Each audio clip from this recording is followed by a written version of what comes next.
Hello friends, welcome to our my YouTube channel target your goal PGT में आप सभी का स्वागत है। आज के इस वीडियो में एक्ट से संबंधित मोस्ट एमसीक्यू सॉल्व करने वाले हैं, जो कि आने वाले exam UP PGT, net JRF GIC के लिए बहुत ही उपयोगी है। फ्रेंड्स, आज का ये सेकेंड पार्ट है। इसके पहले हमने फर्स्ट पार्ट को सॉल्व कर चुके हैं। यदि आप उसे नहीं देखे हैं तो अवश्य देखें। सारी वीडियोज़ आपको यूट्यूब पर मिल जाएंगी, वहाँ से आप देख सकते हैं। यदि आप मेरे चैनल से पहली बार जुड़े हैं एंड अभी तक सब्सक्राइब नहीं किए हैं तो प्लीज़ मेरे चैनल को सब्सक्राइब अवश्य कर लें एंड बेल आइकन को प्रेस करके ऑन कर लें, ताकि जो भी मेरा वीडियो अपलोड हो आपको नोटिफिकेशन मिल जाए। एंड इस चैनल को ज़्यादा से ज़्यादा लोगों तक शेयर करें, ताकि और भी लोगों को इस चैनल के माध्यम से हेल्प हो सके। मेरे चैनल का नाम है टारगेट योर गोल पीजीटी। किसी भी क्वेश्चन में डाउट हो तो आप मेरे टेलीग्राम चैनल पर कमेंट करके पूछ सकते हैं। टेलीग्राम लिंक आपको डिस्क्रिप्शन बॉक्स में मिल जाएंगे, वहाँ से आप ज्वाइन कर सकते हैं। कल हमने 20 तक क्वेश्चन को सॉल्व कर चुके थे। आज का ये 21 क्वेश्चन है। फ्रेंड्स, आप ही लोग का ये डिमांड था कि हम एक्ट से संबंधित वीडियोज़ लाएं। फ्रेंड्स, हमने आज ये एक्ट से संबंधित सेकेंड पार्ट है। तो आज का मेरा क्वेश्चन है, भारत के संविधान के किस अनुच्छेद के अंतर्गत अनुसूचित जाति एवं अनुसूचित जनजाति की महिलाओं को पंचायती राज व्यवस्था में 1/3% आरक्षण देने का प्रावधान किया गया है? भारत के संविधान के किस अनुच्छेद के अंतर्गत अनुसूचित जाति एवं अनुसूचित जनजाति की महिलाओं को पंचायती राज व्यवस्था में 1/3% आरक्षण देने का प्रावधान किया गया है? तो किसके तहत अनुसूचित जाति अनुसूचित जनजाति महिलाओं को पंचायती राज में 1/3% आरक्षण देने का प्रावधान किया गया है? तो हमारा राइट आंसर क्या हो जाएंगे? ऑप्शन डी, अनुच्छेद 243। हमारा नेक्स्ट क्वेश्चन है, न्यूनतम मजदूरी अधिनियम पारित हुआ। न्यूनतम मजदूरी अधिनियम पारित हुआ ऑप्शन ए 1949 में, ऑप्शन बी 1950 में, ऑप्शन सी 1948 में, ऑप्शन डी 1952 में। तो हमारा राइट आंसर क्या हो जाएंगे? ऑप्शन सी 1948 में, ऑप्शन सी। नेक्स्ट क्वेश्चन है, भारत के संविधान के किस अनुच्छेद में किसी निश्चित जनजाति को अनुसूचित जनजाति के रूप में विनिर्दिष्ट करने हेतु उपबंध है? भारत के संविधान के किस अनुच्छेद में किसी निश्चित जनजाति को अनुसूचित जनजाति के रूप में विनिर्दिष्ट करने हेतु उपबंध है? ऑप्शन ए अनुच्छेद 342, ऑप्शन बी अनुच्छेद 343, ऑप्शन सी अनुच्छेद 344, ऑप्शन डी अनुच्छेद 345। तो हमारा राइट आंसर क्या हो जाएंगे? Option A 342, option A. Next question है, भारतीय संविधान की किस धारा के अंतर्गत किसी आदिवासी समुदाय को अनुसूचित जनजाति के रूप में घोषित किया जा सकता है? भारतीय संविधान की किस धारा के अंतर्गत किसी आदिवासी समुदाय को अनुसूचित जनजाति के रूप में घोषित किया जा सकता है? ऑप्शन ए धारा 339 के अनुसार, ऑप्शन बी धारा 342 के अनुसार, ऑप्शन सी धारा 244 के अनुसार, ऑप्शन डी धारा 275 के अनुसार। तो हमारा राइट आंसर क्या हो जाएंगे? Option B 342, option B. भारतीय संविधान की किस धारा के अंतर्गत किसी आदिवासी समुदाय को अनुसूचित जनजाति के रूप में घोषित किया जा सकता है? ऑप्शन धारा 342 के अनुसार, ऑप्शन बी। नेक्स्ट क्वेश्चन है, निम्नलिखित में से किस वर्ष अनुसूची तैयार की गई जिसमें भारत की निम्न एवं पिछड़ी जातियों को सम्मिलित किया गया है? निम्नलिखित में से किस वर्ष अनुसूची तैयार की गई जिसमें भारत की निम्न एवं पिछड़ी जातियों को सम्मिलित किया गया है? तो क्या है? Option A 1947, option B 1935, option C 1952, option D 1955। तो हमारा राइट आंसर क्या हो जाएंगे? Option B 1935। ऑप्शन बी क्या दिया है? किस वर्ष अनुसूची तैयार की गई जिसमें भारत की निम्न एवं पिछड़ी जातियों को सम्मिलित किया गया है? तो 1935। ऑप्शन बी 1935 ईस्वी में वह अनुसूची तैयार की गई जिसमें भारत में निम्न एवं पिछड़ी जातियों को सम्मिलित किया गया था। Option B. नेक्स्ट क्वेश्चन है, भारतीय संविधान की किन धाराओं के अंतर्गत अनुसूचित जातियों एवं जनजातियों को आरक्षण प्रदान किया जाता है? भारतीय संविधान की किन धाराओं के अंतर्गत अनुसूचित जातियों एवं जनजातियों को आरक्षण प्रदान किया जाता है? ऑप्शन ए 21 तथा 22, ऑप्शन बी 15(4) तथा 16(4), ऑप्शन सी 38(1) तथा 39(2), ऑप्शन डी 40 तथा 44। तुम्हारा राइट आंसर क्या हो जाएंगे? ऑप्शन बी 15(4) तथा 16(4। Option B. अनुच्छेद 21 क्या कहता है? प्राण और दैहिक स्वतंत्रता का संरक्षण। प्राण और दैहिक स्वतंत्रता का संरक्षण 21 के अनुसार है। और अपना अनुच्छेद 21 कहता है कि अपने प्राण और अपनी दैहिक अपने खुद की स्वतंत्रता का संरक्षण आप 21 के अनुसार कर सकते हैं। अनुच्छेद 22 कुछ दशाओं में गिरफ्तारी और निरोध से संरक्षण। कुछ दशाओं में गिरफ्तारी और निरोध से संरक्षण। अनुच्छेद 15(4) सामाजिक और शैक्षणिक रूप से पिछड़े वर्गों के लिए उपबंध। और अनुच्छेद 16(4) कहता है सभी पिछड़े वर्ग के पक्ष में नियुक्तियां या पदों के आरक्षण हेतु प्रावधान। अनुच्छेद 16(4) कहता है सभी पिछड़े वर्ग के पक्ष में नियुक्तियों या पदों के आरक्षण हेतु प्रावधान किया गया है। अनुच्छेद 38(1) कहता है लोक कल्याण की वृद्धि के लिए सामाजिक व्यवस्था।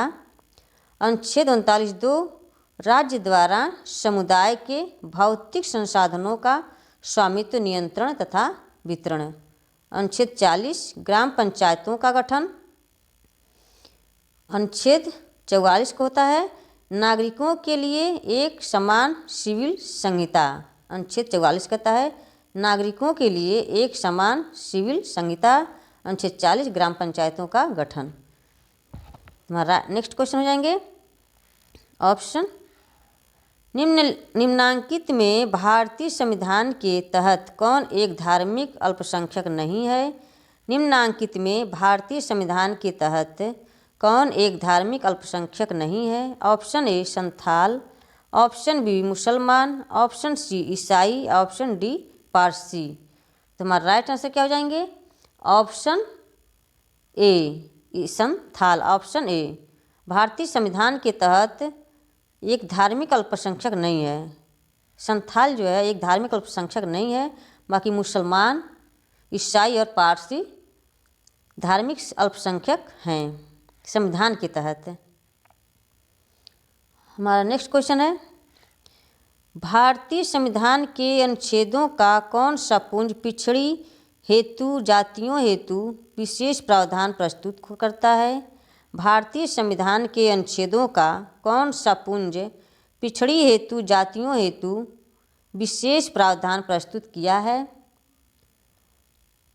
ऑप्शन ए अनुच्छेद 15(4) और 14(4), ऑप्शन बी अनुच्छेद 15(4) और 16(4), ऑप्शन सी अनुच्छेद 18(4) और अनुच्छेद 19(4), ऑप्शन डी अनुच्छेद 20(2) और अनुच्छेद 22(2). तुम्हारा राइट आंसर क्या हो जाएंगे? ऑप्शन बी अनुच्छेद 15(4) और 16(4). अभी हम बताए हैं। हमारा नेक्स्ट क्वेश्चन है अस्पृश्यता निवारण अधिनियम कब पारित हुआ था? अस्पृश्यता निवारण अधिनियम कब पारित हुआ था? ऑप्शन ए 1952 में, ऑप्शन बी 1951 में, ऑप्शन सी 1955 में, ऑप्शन डी 1953 में। तुम्हारा राइट आंसर क्या हो जाएंगे? ऑप्शन सी, ऑप्शन सी 1955 में, ऑप्शन सी। अल्प अस्पृश्यता निवारण अधिनियम कब पारित हुआ था? तो ये 1955 में हुआ था। अनुच्छेद 17 को संविधान में मान्यता प्रदान करने के लिए संसद में अस्पृश्यता निवारण अधिनियम 1955 में पारित हुआ था। अनुच्छेद 17 को संविधान में मान्यता प्रदान करने के लिए संसद में अस्पृश्यता निवारण अधिनियम पारित 1955 में हुआ था।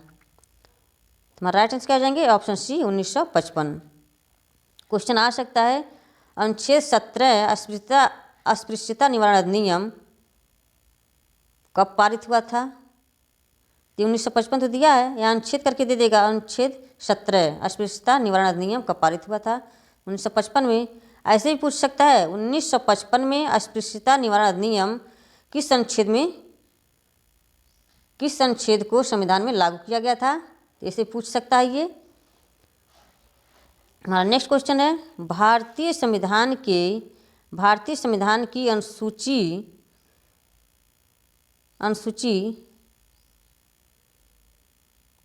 6 संबंधित है। भारतीय संविधान की अनुसूची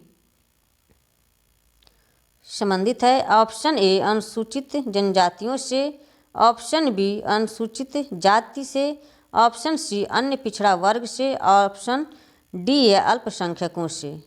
तुम्हारा राइट आंसर क्या हो जाएंगे? ऑप्शन ए, ऑप्शन ए अनुसूचित जनजाति से, ऑप्शन ए। संविधान की 6ठी अनुसूची में असम, मेघालय, त्रिपुरा और मिजोरम राज्य के अनुसूचित जनजाति क्षेत्रों के प्रशासन के बारे में उपबंध किया गया है। भारतीय संविधान की अनुसूची 6 संबंधित है अनुसूचित जनजाति से। नेक्स्ट क्वेश्चन है फ्रेंड्स, यदि आप मेरे चैनल से पहली बार जुड़े हैं एंड अभी तक सब्सक्राइब नहीं किए हैं तो प्लीज़ मेरे चैनल को सब्सक्राइब एवं लाइक शेयर अवश्य कर दिया करें। इतने लोग आप मेरे वीडियो को देख रहे हैं, प्लीज़ इतने लोग तो मेरे चैनल को लाइक कर दिया करें। भारत के संविधान की किस धारा में व्यक्त किया गया है? भारत के संविधान की किस धारा में व्यक्त किया गया है कि 14 वर्ष से नीचे की आयु का कोई भी बालक किसी फैक्ट्री या खान में काम नहीं करेगा और ना ही किसी खतरनाक रोजगार में नियुक्त होगा?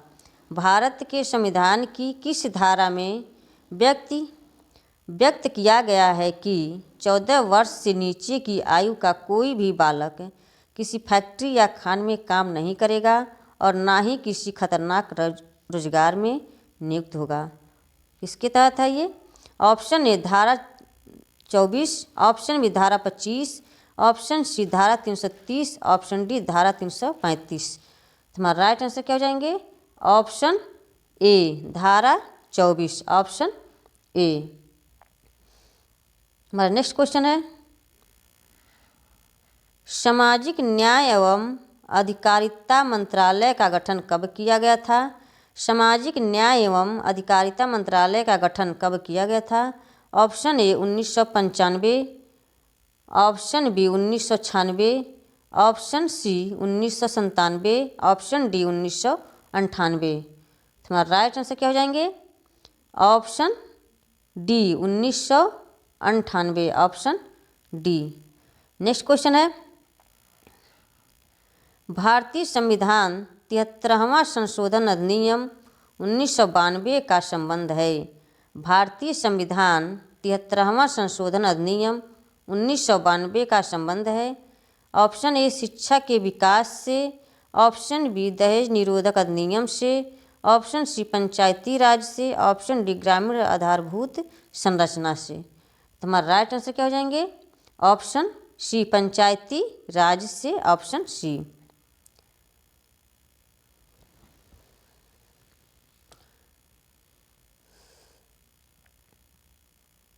पंचायती राज संस्थाओं के संबंध में 73वां संविधान संशोधन अधिनियम 1992 संसद द्वारा अप्रैल 1992 द्वारा पारित किया गया था। संसद द्वारा अप्रैल 1992 में पारित किया गया था। अधिनियम 24 अप्रैल 1993 से प्रभावी में हुआ। अप्रैल 1992 में ये पारित किया गया था, लेकिन इसकी शुरुआत कब हुई थी? ये प्रभावी में कब आया था? 24 अप्रैल 1993 से ये लागू हो गया था। ये 1992 में संसद द्वारा अप्रैल 1992 में संसद द्वारा पारित किया गया था। 73वां संविधान संशोधन अधिनियम अप्रैल 1992 में पारित किया गया था, बट ये 24 अप्रैल 1993 से प्रभावी में आया, यानी कि लागू हुआ था। हमारा राइट आंसर क्या जाएंगे? ऑप्शन सी, पंचायती राज से। नेक्स्ट क्वेश्चन है, भारतीय संसद द्वारा 1992 में पंचायती राज बिल को स्वीकार किया गया। भारतीय संविधान द्वारा 1992 में पंचायती राज बिल को स्वीकार किया गया। ऑप्शन ए 17वें संशोधन के रूप में, ऑप्शन बी 73वें संशोधन के रूप में, ऑप्शन सी 74वें संशोधन के रूप में, ऑप्शन डी 68वें संशोधन के रूप में। तो हमारा राइट आंसर क्या हो जाएंगे? ऑप्शन बी 73वें संशोधन के रूप में। फ्रेंड देखिए, ये क्वेश्चन कब आया था? ये पीजीटी 2002 में आया हुआ क्वेश्चन है ये। और ये क्वेश्चन जो इसके पहले हमने पढ़ाया था, इसके पहले जो आया था क्वेश्चन, ये यूपी पीजीटी 2010 में भी आया था, जीडीसी लेक्चर 2012 में, और असिस्टेंट प्रोफेसर 2017 में आया था। कई बार ये क्वेश्चन पूछे हुए हैं। जितने भी हमने क्वेश्चन करवा रहे हैं सब ये प्रीवियस ईयर क्वेश्चन है। आपके प्रैक्टिस के लिए बहुत ही इंपॉर्टेंट है। ये सारे क्वेश्चन जो हैं सारे के सारे इंपॉर्टेंट आपके एग्जाम के लिए हैं। हमारा नेक्स्ट क्वेश्चन है, लोकसभा के कुल 542 स्थानों में से कितने स्थान अनुसूचित जनजातियों के लिए सुरक्षित है? लोकसभा के कुल 542 स्थानों में से कितने स्थान अनुसूचित जनजातियों के लिए सुरक्षित है? Option A 40, option B 41, option C 43, option D 42। Lok Sabha के कुल 542 स्थानों में से कितने स्थान अनुसूचित जनजातियों के लिए सुरक्षित है? तो कितना है ये? Option B 41, option B 41। Lok Sabha में 41 और विधानसभाओं में 527 स्थान अनुसूचित जनजातियों के लिए सुरक्षित रखे गए हैं। लोकसभा में अनुसूचित जनजाति के लिए 41 स्थान सीट और विधानसभाओं में 527 स्थान अनुसूचित जनजाति के लिए सुरक्षित किए गए हैं। हमारा राइट आंसर क्या जाएंगे? Option B. नेक्स्ट क्वेश्चन है, लोकसभा के कुल 542 स्थानों में से कितने स्थान अनुसूचित जातियों के लिए असुरक्षित है? सुरक्षित है रहेगा यहाँ पर, ये कट जाएगा, सुरक्षित है। लोकसभा में कुल 542 स्थानों में से कितने स्थान अनुसूचित जातियों के लिए सुरक्षित है? Option A 76, option B 77, option B 77, option C 78, option D 79 79। तो इसमें हमारा राइट आंसर क्या हो जाएंगे? यहाँ पूछा है लोकसभा में केवल अनुसूचित जनजातियों की सीट पूछा है, और ये क्वेश्चन है लोकसभा में 542 स्थानों में से कितने अनुसूचित जनजातियों के लिए यानी कि एससी के लिए कितने सीट रिजर्व किए गए हैं? तो कितने हैं एससी के लिए? ऑप्शन डी 79 यानी कि 79, ऑप्शन डी। वर्तमान में लोकसभा में 79 यानी कि 79 राज्यों की विधानसभाओं में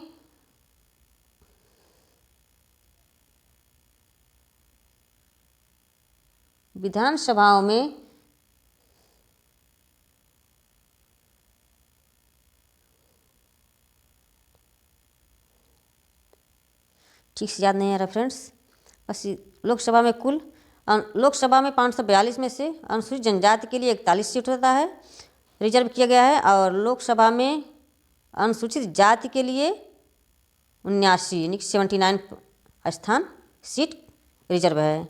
अनुसूचित जाति के लिए 79 है और अनुसूचित जनजाति के लिए 41 यानी 41 है। हमारा नेक्स्ट क्वेश्चन है, संविधान के किस अनुच्छेद में अनुसूचित जाति को संसद में प्रतिनिधित्व हेतु आरक्षण प्रदान किया जाता है? संविधान के किस अनुच्छेद में अनुसूचित जाति को संसद में प्रतिनिधित्व हेतु आरक्षण प्रदान किया जाता है? ऑप्शन ए अनुच्छेद 330, ऑप्शन बी अनुच्छेद 332, ऑप्शन सी अनुच्छेद 335, ऑप्शन डी अनुच्छेद 338। तुम्हारा राइट आंसर क्या हो जाएंगे? Option A 330, option A. Next question है, मंडल आयोग ने पिछड़े वर्गों के चयन के लिए निम्नांकित में से किसी महत्वपूर्ण माना है? मंडल आयोग ने पिछड़े वर्गों के चयन के लिए निम्नांकित में से किसे महत्वपूर्ण माना है? ऑप्शन ए जातिगत, शैक्षणिक तथा आर्थिक आधार, ऑप्शन बी सामाजिक, शैक्षणिक तथा आर्थिक आधार, ऑप्शन सी जातिगत, शैक्षणिक तथा राजनीतिक आधार, ऑप्शन डी सांस्कृतिक, आर्थिक तथा सामाजिक आधार। तुम्हारा राइट आंसर क्या हो जाएंगे?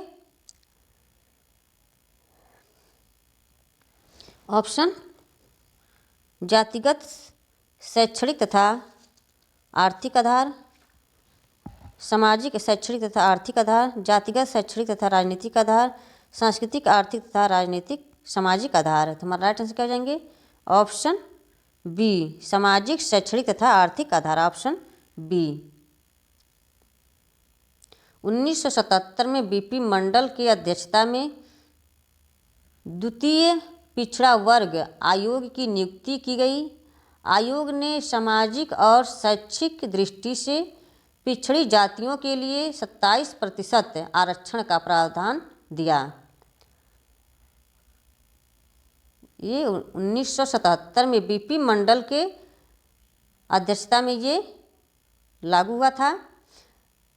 पिछड़ी जातियों के लिए इन्होंने 27% का आरक्षण सुझाव किया था। हमारा राइट आंसर क्या हो जाएंगे? ऑप्शन बी सामाजिक, शैक्षणिक तथा आर्थिक आधार। नेक्स्ट क्वेश्चन है,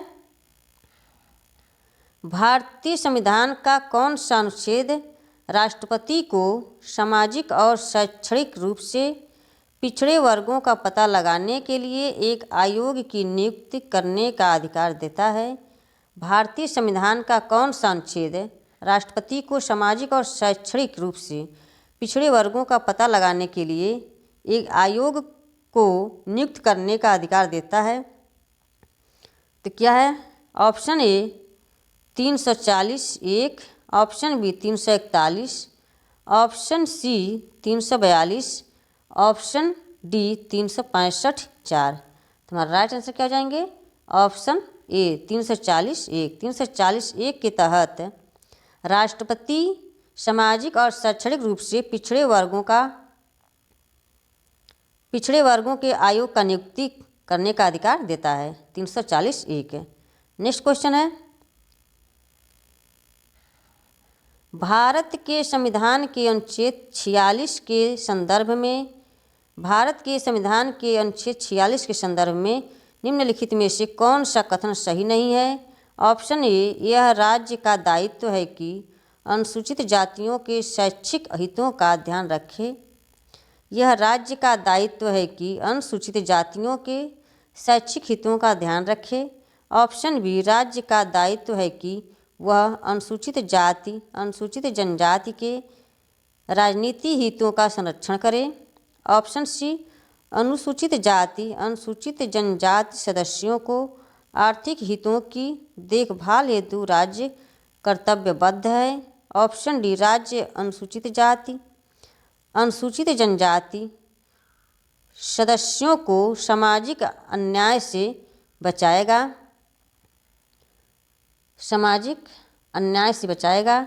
तुम्हारा राइट आंसर क्या हो जाएंगे? ऑप्शन बी राज्य का दायित्व है कि वह अनुसूचित जाति अनुसूचित जनजाति के राजनीतिक हितों का संरक्षण करे। Option B. फ्रेंड्स, आज का मेरा फर्स्ट एंड लास्ट क्वेश्चन था।